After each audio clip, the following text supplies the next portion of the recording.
So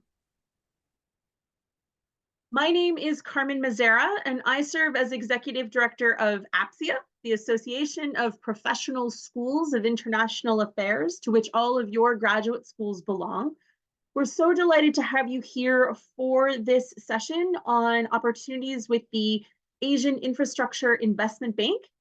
As we go through the session, we will hear from our wonderful speaker who's going to talk to you about the work at the bank and different opportunities with them. If you have questions during this wonderful session, this is a great time to really get your personal information or personal questions answered. Please feel free to put those in the chat or raise your hand. If you have any technical issues, please feel free to send me a direct message, and we'll do our best to take care of you as soon as we can. And so with that, thank you so much to Brian Hippolyta for being up early, Beijing time, to speak with everyone today. And Brian, please, the floor is yours. Right, thank you, Carmen. Always a delight to be with APSIA members and very energetic students, graduates, or even alumni. Thank you for having us today. I am very excited to give this opportunity for you. This is a very special session that we have arranged so that I can answer all your questions about anything AIIB. What we do, what we offer, and most importantly, the different opportunities available for everyone. And I think it would be good to start off with, oops, let me okay. Just figuring out, sharing my screen. Right, so it would be good to just have a 60-second video of what we do, just to capture why do we exist and who we are, and then we'll go through the opportunities right afterwards, and then we'll devote most of the time, the rest of the time, for your questions. So you can either send them to the chat function right now as we speak, or later we'll give you an opportunity to unmute and ask your question live. All right.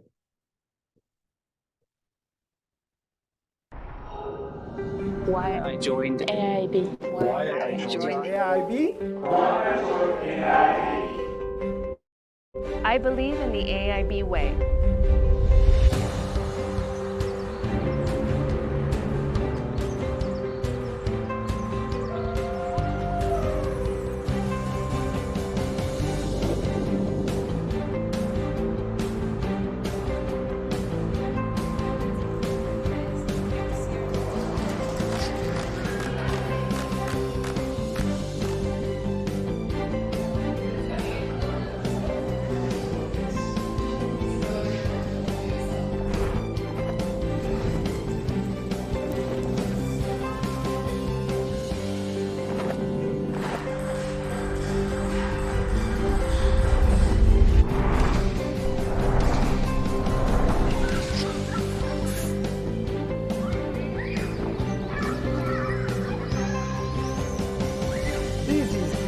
This is the AIIB way. This is the AIIB way. This is the AIIB way. This is the AIIB way. This is the AIIB way. This is the AIIB way.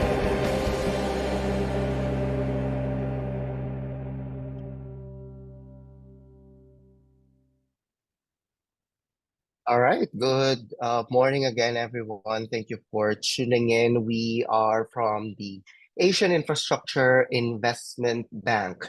So from the name itself, I think the message is very clear.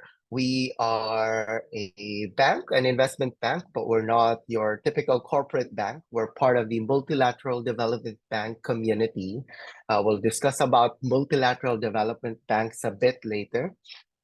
And we focus on financing infrastructure for tomorrow. So as we know, infrastructure is a very important key component of development of many countries. And we're here to help governments, we're here to partner with private sector to finance different infrastructure needs of our members.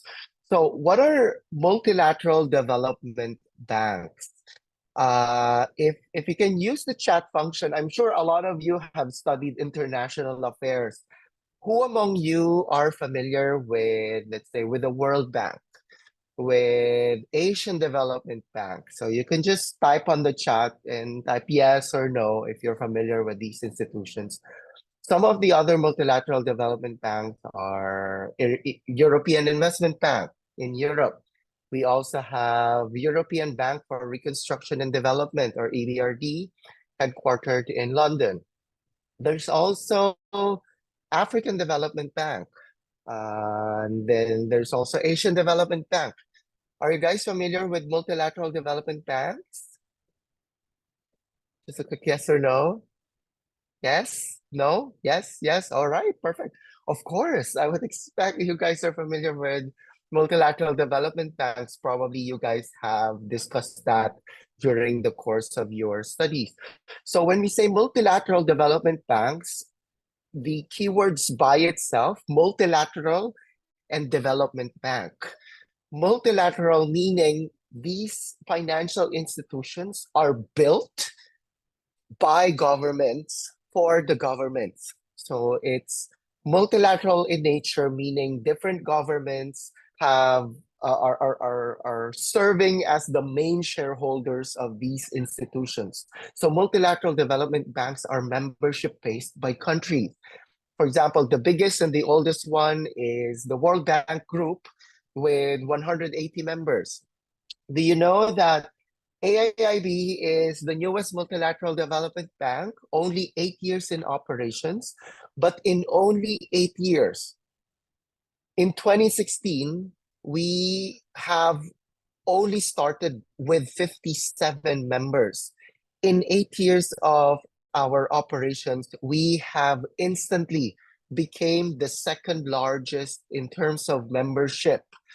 We now have 109 member countries as part of AIIB, eclipsing even other older multilateral development banks who are existing. So it means the interest of different countries into infrastructure remains very high.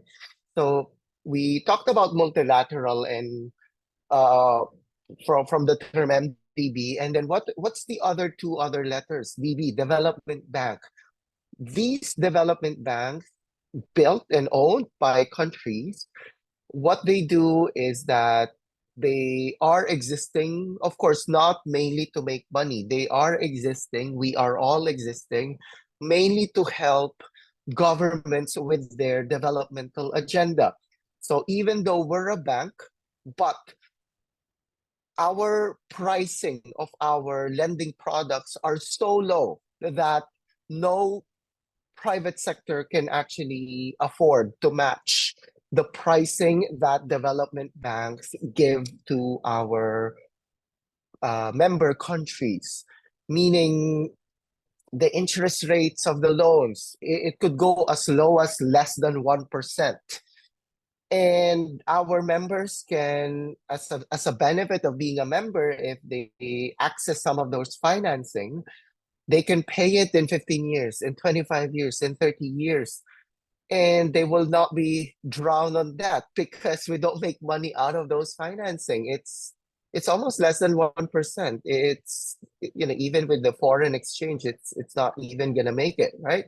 And when you go to private sector, private investment bank, at the minimum, you would get 9%, 10%, 12%. So especially for big infrastructure projects where we're talking about hundreds and millions of US dollars or even billions of US dollars, the go-to institution for governments would be first to go to multilateral development banks so that they can realize their developmental agenda. Not only in infrastructure, for AIIB, we focus on infrastructure, but with other MDBs, they have other key priority areas as well. So we work well together as different multilateral development banks. We co-finance together in some of the projects. For example, if there's a subway project in one particular country, there's there's gonna be 2 or 3 different multilateral development banks who would finance it. Sometimes AIIB will co-finance with Asian Development Bank. Sometimes AIIB we will co-finance with IFC or with the World Bank Group, because there's no single entity that would be exposed 100% on a project. Usually we do co-financing so that we can pool our resources together. And now, Brian, why do we need a new multilateral development bank? Why do AIIB needed to be built? There are several multilateral development banks already existing, and they're also doing infrastructure. Well, the reason why AIIB is built is because the infrastructure gap in Asia, which now stands at 250 trillion US dollars, if we're about to take account all the infrastructure needs of Asia alone, you need 250 trillion US dollars. We're not even talking about infrastructure gap in Africa or in other parts of the world, right? So that's why a new MDB was formed by initially 57 countries, and then now there's 109 member countries who took part and become shareholders of AIIB because they're all interested in infrastructure development.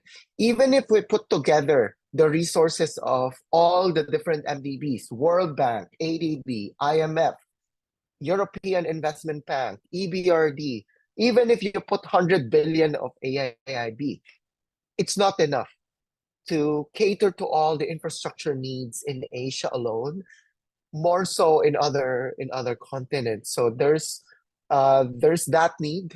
The countries have joined forces together and thought of opening a development bank that will particularly cater to infrastructure needs of Asia. So AIIB, we have 100 billion US dollars of starting capital. Oops. All right. And in just 8 years, just to give you some numbers, we have delivered 253 infrastructure projects across 36 different countries and worth 50 billion of our resources to date. It's only been 8 years of our operations, and we have this tremendous portfolio on our belt. And out of those 250 projects, 50 billion, 60% of those are with governments, meaning with sovereign clients, governments as clients. And 40% of those resources, of those projects, were with private lending, meaning with the private sector. And if any of you have background in finance, or if you've been into news, I'm sure you have heard about Fitch Ratings, Moody's, and also S&P. These are the top 3 international credit rating agencies that assesses institutions, even countries. They put credit rating in terms of the performance of the economy of particular countries, and also studying the books of different organizations and giving them credit ratings. The highest credit rating an institution can get from S&P, Moody's, and Fitch is AAA.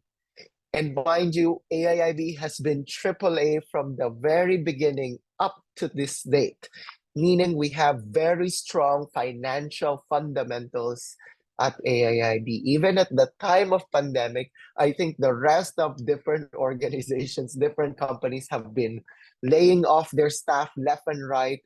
At AIIB, we didn't stop recruiting. I think at some point we were still hiring international staff when the rest of the world are halting their recruitment. They're not. They're starting to have their layoffs. It's a growing organization. Again, it has 100 billion US dollars in capital. Right now, we have 560 staff, and our objective is to grow our staff to 1,000 in the next coming years. And we have experienced professionals, and we're also growing our young talents, which we're about to discuss today as well. So yeah, we have 109 global shareholder base, and we have an international permanent observer status with the United Nations. And as mentioned, we're a member of the Multilateral Development Bank community, which we also have preferred creditor status, the AAA credit rating that we have discussed earlier. So, okay, Brian, so how do you guys make money if you're not putting up big interest in the loans to countries and they would have to pay you 20 years, 25 years, some of them even go default. So we really don't make money on out of these projects. How do we make money? Remember, we're AAA and we have 100 billion US dollars. We make money by capital markets. So we participate in different stock markets. What we do, because we have heavy capital, we use that 100 billion US dollars to invest. We do investments in different stock exchanges. We leverage our AAA. If you have AAA credit rating, you can access bond market easily. Just to share with you, the highest so far of AIIB is when we went to London Stock Exchange around October or November of 2023. We only asked 2 billion US dollars from the market, and we're AAA. Different corporates would be very willing to give us money because we're stable. We're AAA, right? We only asked for 2 billion US dollars of funding. In just one day, AIIB was able to get offers up to 4.8 billion US dollars. So that's how confident, that's how strong the capital markets are in this institution. And it's a AAA institution. Even if we pay all of our debts, even if we pay all of our bond issuances in one day, we can pay all of it in a single day because we're so liquid. We have that very strong financial backing. Now, a lot of you I know are interested or maybe have some questions about our offerings, what we offer our international staff. Okay, just to make things clear, we have 109 member countries. Even if you're a national of those 109 member countries or not, anyone can be part of AIIB. So we are not restricting our recruitment to only member countries. We're open to anyone. So that's the first usual question that I'm always asked. Do I have to be a member of your 109 member countries before I can be part of AIIB? No, you can be part of AIIB regardless if you're from a member or non-member country. And then, yes, what do we offer? So we offer very competitive cash compensation and benefits. Anyone joining AIIB, because we're owned by not a single country, but by 109 countries, we are an international organization. We have diplomatic status. So meaning the staff, all of our staff, and our eligible dependents, meaning partner, spouse, or soon-to-be child or children, are all given diplomatic visa. So you will enjoy all the privileges and immunities that goes with a diplomatic status, meaning your salaries will be paid in US dollars. Your salaries will be tax-free. If you're a national of the 109 member countries, most likely you don't have to pay taxes in your home country as well. If you're a national of a non-member country, then you have to check with your accountant because most likely we don't have agreements with those non-member countries. We will also give you a relocation allowance. So everyone joining AIIB, because we're based in Beijing, our headquarters is in Beijing. It's a big ask to bring you, to uproot you from wherever you are to come to Beijing. If you're coming to Beijing by yourself, we will give you 20,000 US dollars. If you're coming with a domestic partner, even unmarried, or if you have a partner, if you have a spouse or children, we'll give your relocation allowance, bring it up to 25,000 US dollars. And then we'll take care of your flights, which is going to be in business class. We're also going to give you global medical insurance plan. You'll have a retirement benefit so that you don't have to think about your retirement savings. We're going to give that to you. And once you have kids in the future, I'm sure a lot of you are still early professionals, thinking of having a family in the future. Once your kids are in school, AIIB will pay 85% of your children's education. You can send them to US, Europe, or anywhere, Singapore, or even in international schools in Beijing. AIIB will pay 85% of that. How cool is that, right? So really good. Of course, we have international staff. We have diverse and inclusive teams. AIIB has now 560 staff, and we are represented by 69 nationalities among those 560 staff.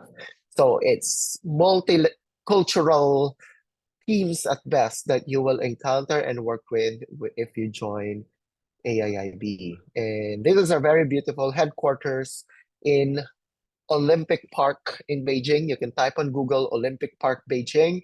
It's a very beautiful part of the city where there's a big park, and the two iconic Olympics held in China is actually in Olympic Park. So we're in front of the Beijing Olympic Tower.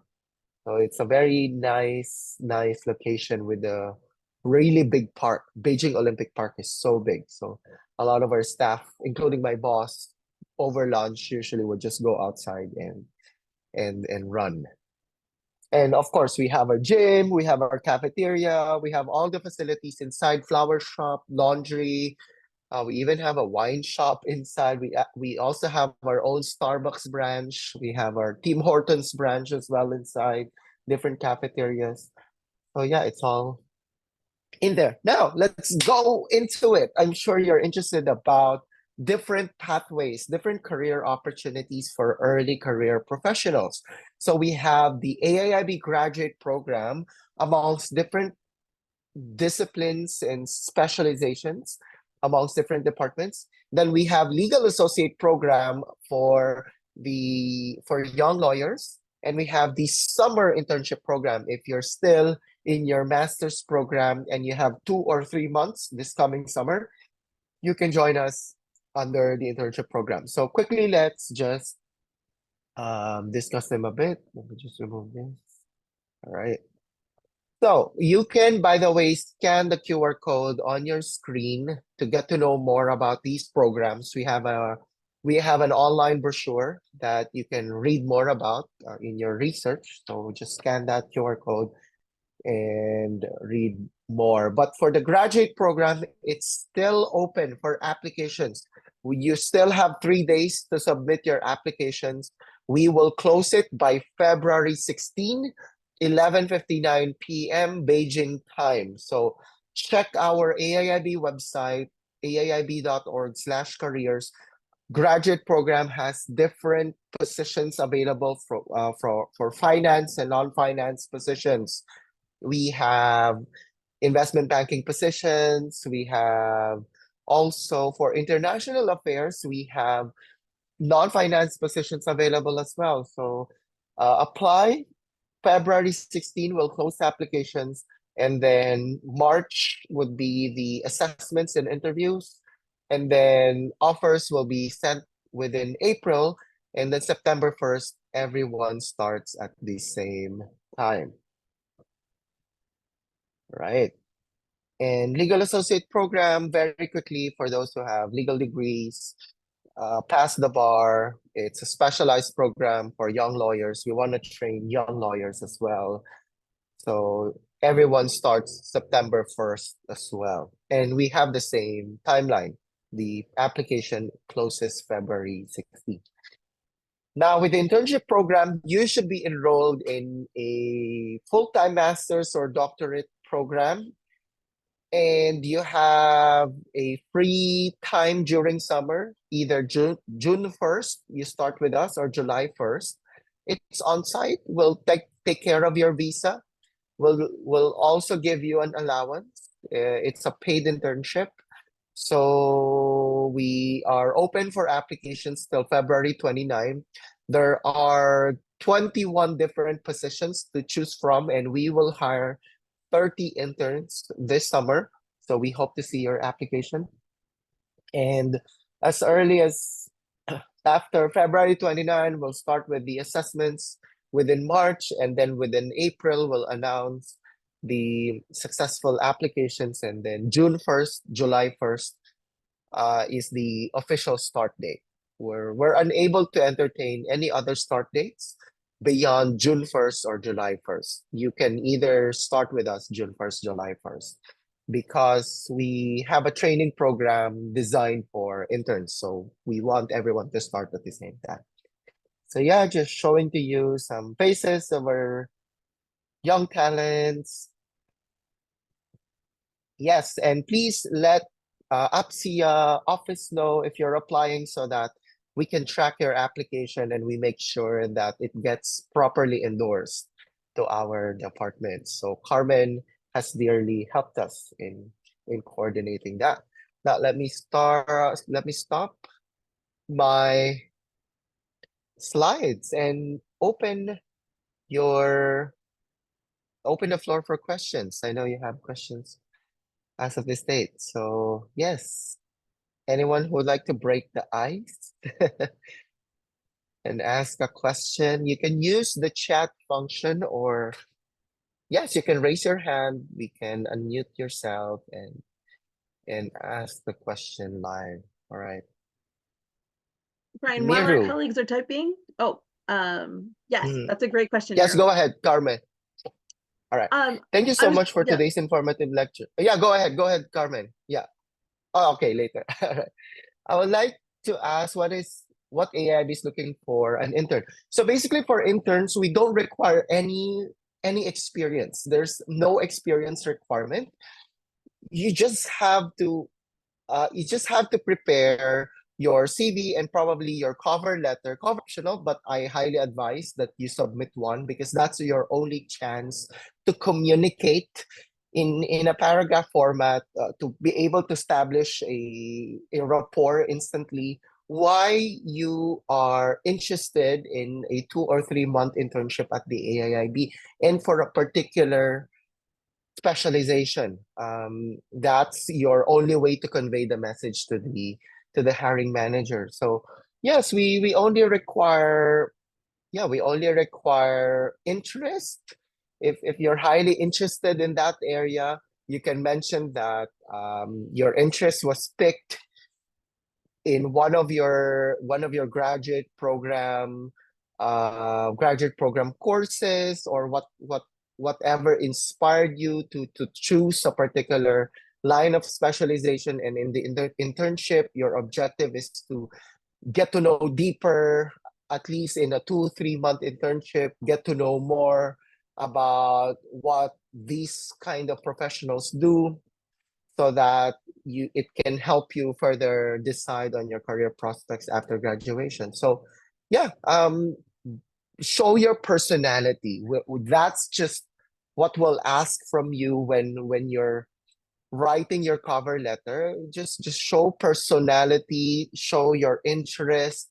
I know several tips you can find online in terms of how to perfectly write your cover letter and CV. And then in your CV, yeah, just show relevant activities to be able to show that you're highly interested in that particular area or specialization. You have student organizations, you have volunteer activities. I'm sure you're very active in different activities while in campus.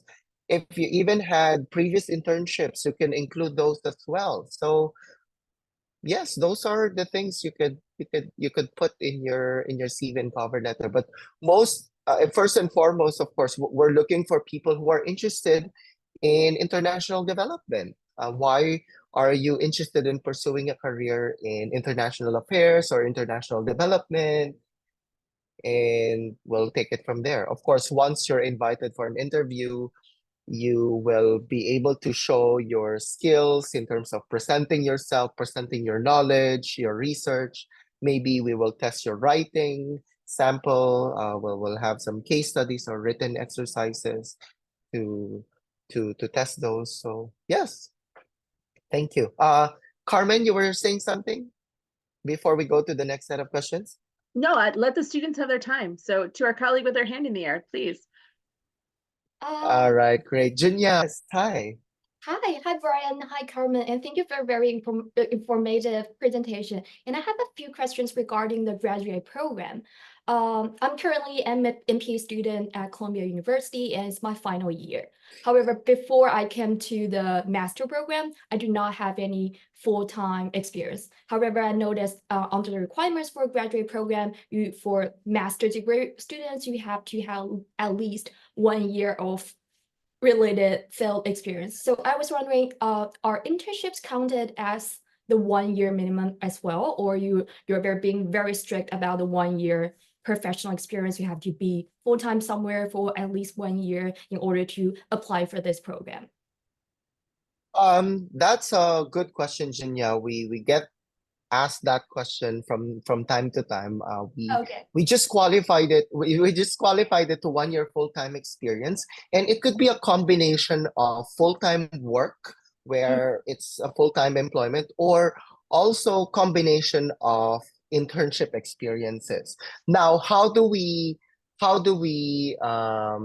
assess those, right? Now, it all boils down to the relevancy of those activities. Again, relevancy matters, especially if you've seen in the graduate program, there are several positions you can choose from. I think there are 11 or 12 different specializations you can choose from. For example, those who are in let's say in economics, there's an economic analyst position. So just imagine the level of competition where different applicants would present, of course, different sets of portfolio. So those who have full-time work experience would present, of course, their full-time employment experience with probably some publications, etc. And of course, we won't discount those who have internships as well. If the internships are really highly relevant to the position that's being applied for, of course, we will consider that as well. But again, at the end of the day, it's going to be a competition.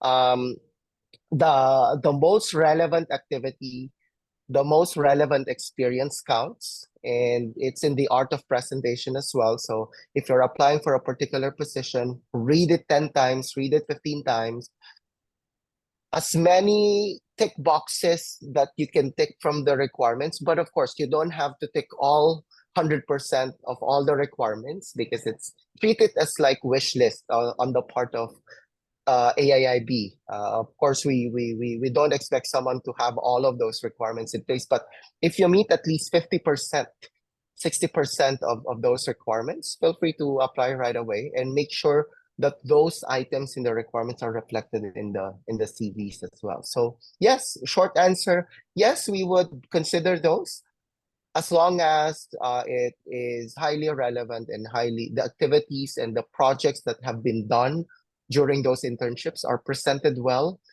and would appear highly relevant to the position being applied for. So yeah, and of course, if some of you would apply this time and will be unsuccessful, finish your master's program and probably gain more relevant experience right after graduation and apply again in the 2025 graduate program. This is an annual program, and we get dozens of analysts every year across different positions. So yeah, if you're unable to do it this time, don't feel disheartened. You can still be, part of the next batch, but make sure you then hit the job market with a really strong position in a relevant activity that you're trying to target once you want to go back and reapply again next time. We have several cases where they've actually reached the final interview previously, and then they're unable to make it, and they were like, okay, we're gonna go back next time, and then yeah, the second time they applied, they actually made it. So yeah, make sure, yeah, just keep on trying, right? You may not have it on the first go, but yeah, but of course, the most ideal scenario is that you get hired on the first go, right? So yeah, I hope that answers your question, Jinyao, and congrats to your graduation in few months. Thank you, Brian. Thank you for answering. I think that truly solves my question. Thank you. Perfect. All right. Let's go with Miru, who's now online. Then we'll go to the questions on the chat later. Miru? Actually, I just you answered my first question on the chat box, so yes. Okay, good. Perfect. Thank you. Oh, thank you. Thank you, Miru. All right. So let's go to our next question, Chen Sun. Thank you for sharing. I was wondering what you like most about working at AIIB versus other development banks. Yes, I get we get asked that question a lot of times as well. I think for me personally, the most exciting part of being part of AIIB as compared to other multilateral development banks is that the fact that we're super new, we're 8 years old, and we're still growing. The beauty of being part of a growing organization is that you will be able to maximize the exposure because the teams are still very lean, the teams are still very small. If you have appetite to really raise your hand on a lot of initiatives, you'll be able to take part of different meaningful activities within the area of work that you're interested. Especially, for example, for you guys in the early career stage, like what we're all looking for in a job is exposure and learning, right? And for an organization with 560 staff, that's precisely what you will get as compared to organizations with thousands and thousands of employees already, and you will be given a small little box to do the same stuff day in, day out, from 9 to 5, Monday to Friday, because the organization is so big and it's so layered, and you need to reach a particular level before you get involved to really important stuff. At AIIB, our teams are really small. For example, each department on average would only have 35 to 40 people.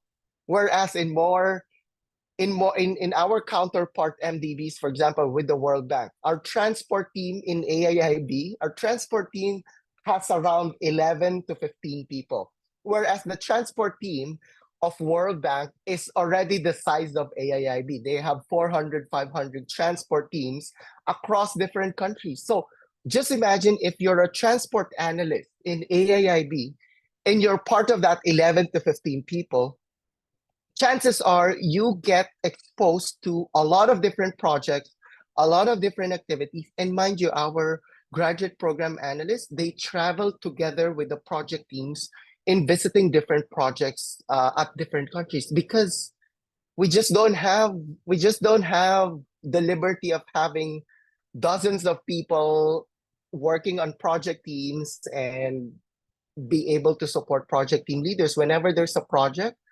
from the main investment of operations, probably there's only going to be 2 or 3 people, and guess who those are? Project team leader, probably one more officer.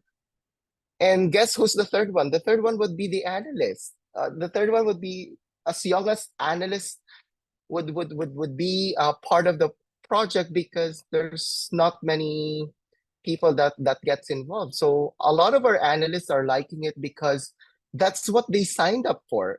As early as their 20s, they want to go to countries. They want to see the communities that are being benefited by our projects. They want to do validation interviews. So before financing a project, there's a lot of work that needs to be done. You need to check the site.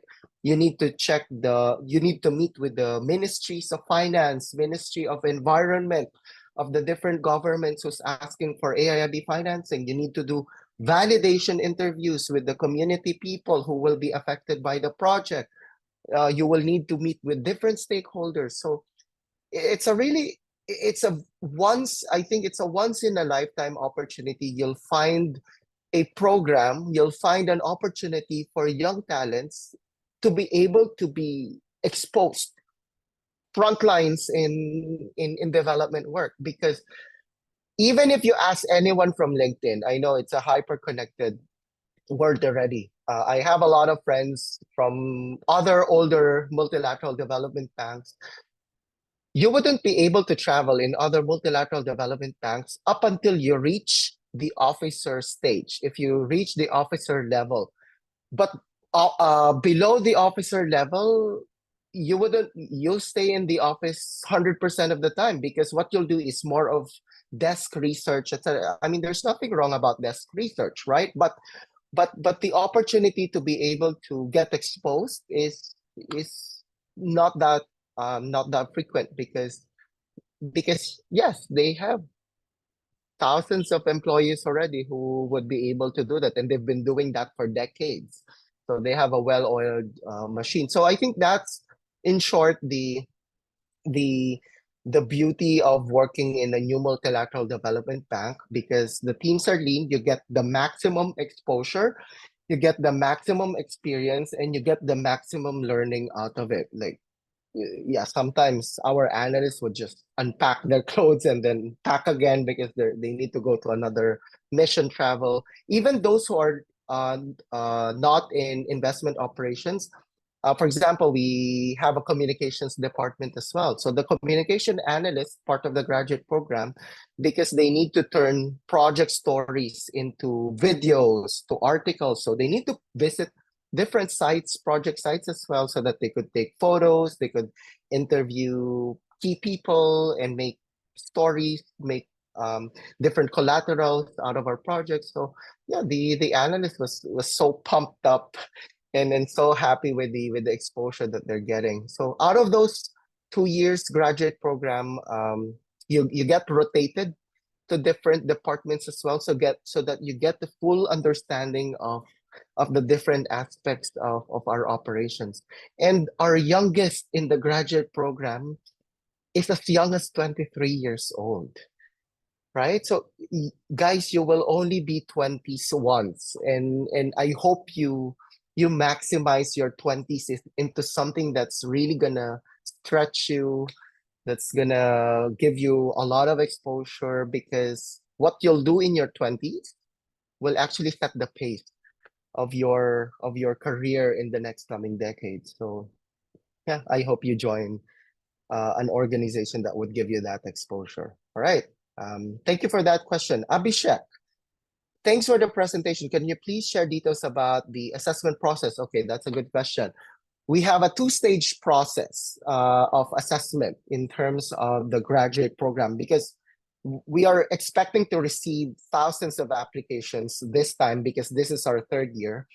Our assessment procedure is the same year per year, 2 stages. The first stage is an exercise. It's a job sample exercise. So depending on the position, we will test relevant skill sets relevant to the specific position. For example, if you're applying as investment analyst for banking, as we know, we need financial fundamentals for anyone who would like to join banking or infrastructure. So we have a financial modeling exercise, Excel-based exercise that will need to be completed within 3 hours. And then after that, the submissions will be assessed and scored by our investment team, and then we will select our shortlist from there. So that's the first stage. For others, for example, it could be a written exercise as well. It could be a recorded video presentation. We will give you a topic, we will give you a set of questions, and then you will record your response over a particular limited amount of time. Or we will give you a certain topic, you'll present a 5-deck, you'll create 5 PowerPoint presentation decks to summarize the information, and you need to deliver the presentation yourself in a recorded video sample. So depending on the position, there are different sets of assessments that we have prepared to give everyone an equal opportunity to what they call that, to express that they have the skill set that's needed, that's required of the role. So after the assessment phase, we go to the interview phase. So not everyone, so basically we'll do screening first. Once the screening is done, we get like the top 5% of the group for assessments. After assessments, is still a huge number of applications. We'll be able to trim it down to a shorter list that we will invite for a panel interview. So the next stage, the second stage, is a panel interview, usually joined by 3 to 5 members. Panel interview, 30, maybe 45 minutes to 1 hour. It's a normal interview where we would get to know more about your motivations, your experiences, if you have any internships full-time, and why are you interested in the role? What do you hope for to get out of the program? All of those stuff. So we hope to get to know more about you on that 45-minute, 1 hour interview. And then after that, we're ready to make a decision. So yeah, 2 steps: assessment and then panel interview. Right. So thank you, Abhishek, for that question. Firui, too? Thank you, Brian. I was wondering, do interns have the chance to get the full-time jobs, like get the return offers after their internships? Great question. If I would actually invite you to AIIB blog. I recently have an article about that, or you can also go to AIIB LinkedIn. Let me actually share that now. Let me share you the link. And you can click this while I speak. Okay, here's the article. So we have made this article this month, just last week actually. We've published it because these 3 individuals that you can see on the photo, these are some of our previous interns. They were previously interns in AIIB before.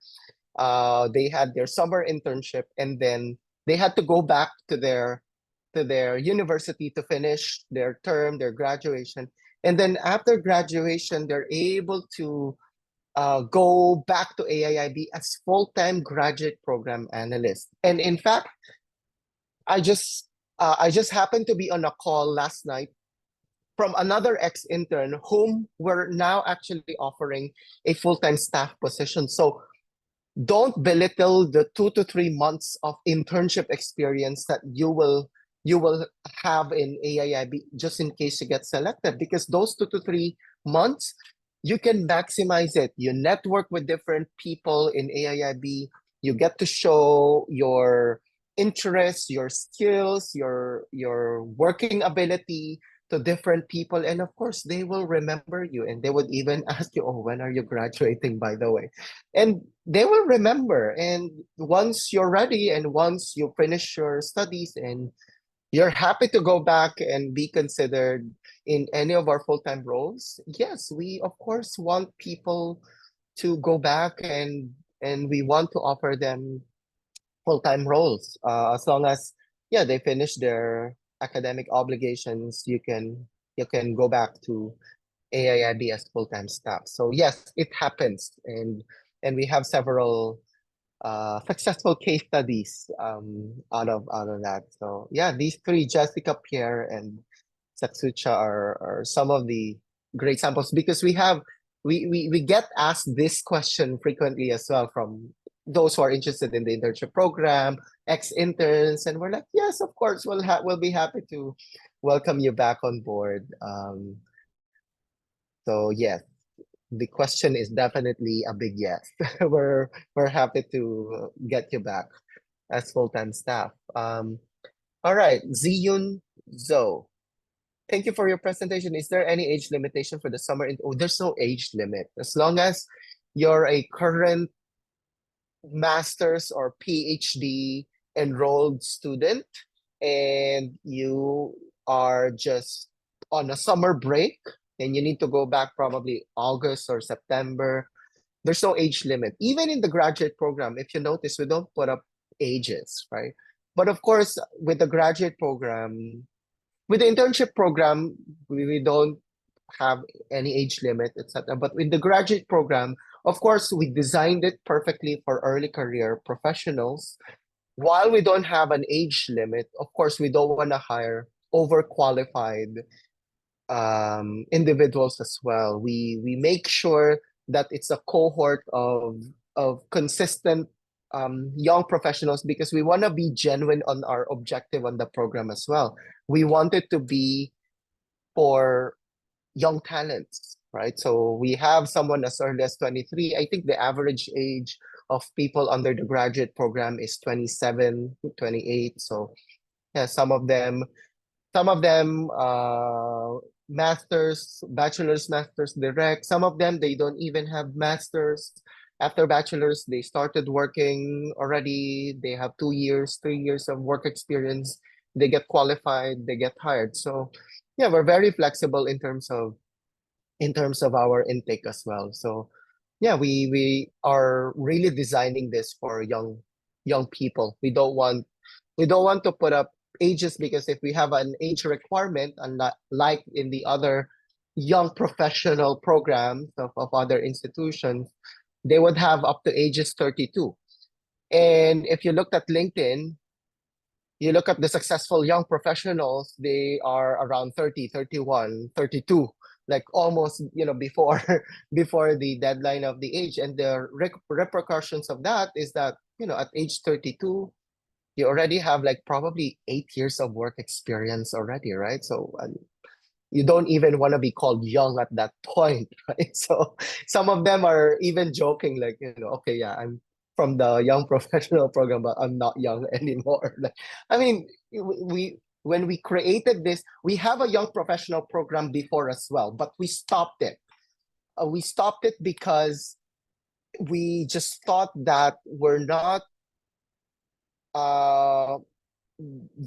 ready for that kind of program yet, where it's a more generalist kind of program, and we're just not getting the right mix of people that we want to give opportunities. So we have rebranded it. We made it graduate program, and our genuine interest in the graduate program is like, okay, there's not many international organizations that offer young professionals, early career professionals, as young as 23, 24, 25 years old, an opportunity apart from internship programs. So let AIIB be the organization that would give someone, even at the bachelor's level, with minimal work experience or masters with minimal work experience, an opportunity to become full-time staff in an international development kind of work.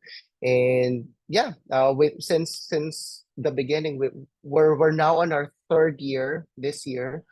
We're getting really good interest from international talents applying in the program, and yeah, that's really the objective. And I assure you, the batchmates you will have in the program are of almost the similar youngster kind of cohort. Like you'll mingle with other young people as well, because yeah, we want young people in the program.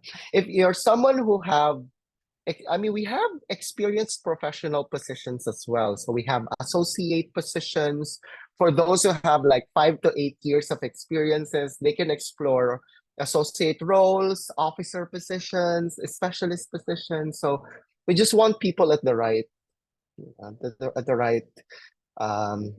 program, at the right position, at the right time, right? So yes, I hope that helps. And yes, I think we're really good in terms of time. The last 3 minutes, maybe Carmen, you have something to share before we conclude? Well, thank you, Brian, as always, for so much energy that you bring, and all of your great passion for the work of AIIB. You had me at Tim Hortons, so that's all I have to say about that. But yes. my last question for you is, our students here today are all studying different types of international affairs. Is there a way you've seen graduates studying international affairs position themselves well, that good things they should highlight to compete for opportunities? Oh, definitely. International, that's a really slam dunk question. Thank you, Carmen, for raising that one. International affairs students, your advantage is that you know international development from the get-go. You're trained how multilateralism work, how different countries with different agenda, different interests, when they go to multilateralism and negotiation table, you guys are aware of the different mechanisms. We have UN, we have COP, we have all of these different different platforms. Now, as an international student, you digest all of these learnings and you put them up on, let's say, on different things like a deck or a paper or anything. Every course, sometimes you produce a paper, right? One thing you could actually do to make use of those hard work of research or paperwork that you've done. I've seen some standout international affairs students who actually organizes their portfolio. Portfolio meaning some of their papers from some of their subjects. It's not published, right? It's unpublished because it's a paper for a particular subject. But if that's a paper about, let's say, sustainable infrastructure or climate change or how climate change affects economic development of countries, how climate change and sustainable infrastructure could work together. So if those papers are geared towards the ethos of the organization you're applying for, there's no limit into like showcasing it, because sometimes hiring managers, they all get to see the same set of CVs, right? And of course, your objective is to stand out. One tip I'll give 15 of you, 14 of you who are on this Zoom call is that organize those papers, like the best of your papers, highly rated by your professors. Put them in a Google Drive. Put them on a Google Drive and then just make sure the titles are, or you can put it in folders if you want to group them together. You title them correctly or properly so that there's just easy reference, and then you cite it on your CV. Because CVs, we don't print them anymore. Everyone has tablets, everyone has laptops. Most likely your CV will be read on a digital device. Make it clickable. Like if you're referencing some of the areas, for example, you've done research. Who said that it's all about experiences? Experiences could be also done in the classroom, right? You've had courses that talked about sustainable development, and you've had the final term paper that you're very proud of to showcase, that showcases your research abilities and your thought process. Link that in your CV and mention that, you've written a paper about this or about that, and then when someone clicks it, like if you put it in a Word and then turn it into PDF, you click it, it goes right through the browser, and then it links through your Google Drive, which you will set into, you make sure it's not private, otherwise it won't be opened by the person clicking it, right? So yeah, and then you're able to show and tell that, okay, even I'm a master's student, but I'm well versed into the topic, and I'm a valuable. What you're sending to the hiring manager is that may not have 10 years of experience, but I have really deep theoretical foundations because of my university has given me this level of training. We have relevant courses, A, B, and C, and then here's a sample paper I've written about sustainable infrastructure. You showcase it. You showcase your thesis. You showcase your capstone project. You need to stand out and think out of the box in terms, there's no limits in terms of how you want to present your CV. And, stop with the colors, stop with the 5-star rating and different colors in your CV that are just pure nonsense. Focus on the content, right? What have you done in your international affairs course? What are the things that you have studied that have actually prepared you to take this job? Because at the end of the day, it's what you know that matters. And of course, you present those sample write-ups, sample decks to the hiring manager. You get their interest. They become interested, and then they look forward to discussing with you in the interviews. Maybe sometimes they would pick up those trainings that you have listed, those papers that you have cited, and you would start to have a conversation in the interviews. Oh, why do you think this country is the rising superstar of Asia? In your paper, you mentioned about climate change affecting global trade. Why do you say so? So those are the things that we will discuss in the interviews anyway. It's good that you start giving them something to chew. Like you show them your bullets at the very early. So that's one. If you have a final thesis paper, some programs, they have a thesis, right? And I'm always telling people, your thesis is your first baby. It will be counted as your first official work, not really official work experience, but it's gonna be your first like serious output, right? So make it count. So think well of a topic that would propel you to your first job after your program, because yeah, that's gonna be a good point of discussion as well, that hey, like I've studied this, I know this, like you give me a seat in your team, here's what I could bring to the table. I've done extensive research about the topic. I know the different resources, online resources. I've done several key informant interviews in these universities, in these countries, in this set of arena. You give me a spot. Like, of course, you don't tell it that, but you know, in the interviews you can, right? Why not, right? But that's what the message that you're gonna send to the hiring managers. You're gonna send a message to the hiring managers that you're serious and you're really passionate about the particular topic and specialization. So yeah, you have several options to choose from. You can choose a field in communications, international affairs. Usually they would go to communications department, or they would go strategy and policy, because in strategy and policy, you do a lot of research, you do a lot of benchmarking with different institutions, cutting edge, how they do it, and then you bring it, you guys bring it in the institution as form of white paper and policies. And also corporate secretariat. Corporate secretariat is like high tier diplomacy department, because all the AIIB's 109 member countries, they meet every year. We have board of directors meeting, we have board of governors meeting, all the ministries of finance of all 109 countries. You'll be coordinating so that they go to, this year we're going to go to Uzbekistan. That's the annual meeting venue for AIIB this year. And corporate secretariat are going to be liaising with their 109 ministries of finance so that they can bring them there, the delegation, etc. So yeah, those are possible pathways for you guys. Thank you, Carmen. Thank you. Thank you, Brian, for such an excellent presentation. Thank you to all of our students for joining us. As we've said several times, if you do apply for an internship, please let us know. We want to be able to celebrate you, to Brian and his colleagues. And we look forward to seeing you at future APSIA webinars. Have a great rest of your day, however much of it is left. So thanks, everyone. Take care.